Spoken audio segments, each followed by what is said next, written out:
Hi, welcome our channel. இன்னைக்கு கேசரி எப்படி செய்யறதுன்னு பார்க்கலாம். ஒரு பேன்ல 2 ஸ்பூன் நெய் போட்டு அது ஹீட் ஆகணும்.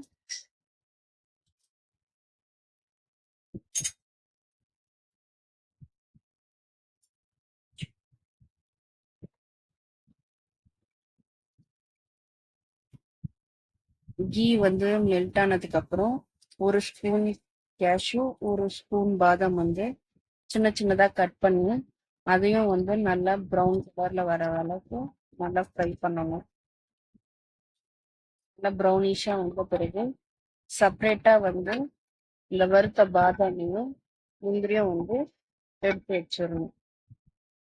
அந்த பேன்ல இருக்கிற கீலே வந்து 1 கப் ரவை வந்து போட்டுட்டு நல்லா அதுவும் வந்து ஒரு ப்ரௌனிஷ் கலர்ல வர வரைக்கும் நல்லா வறுக்கணும்.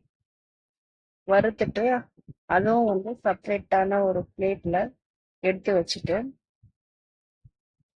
அதே பேன்ல 1 கப் ரவாக்கு 3 கப் ஆஃப் வாட்டர் வந்து ஆட் பண்ணி அது நல்லா பாயில் ஆனதுக்கு அப்புறம் ஃபுட் கலர் மிக்ஸ் பண்ணி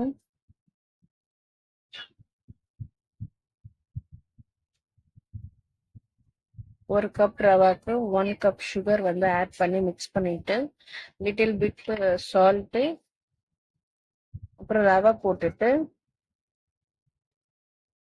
அது கூடவே வந்து ஏலக்காய் பொடியும் நம்ம ஏற்கனவே வறுத்து வச்ச முந்திரி பாதாமையும் வந்து மிக்ஸ் பண்ணி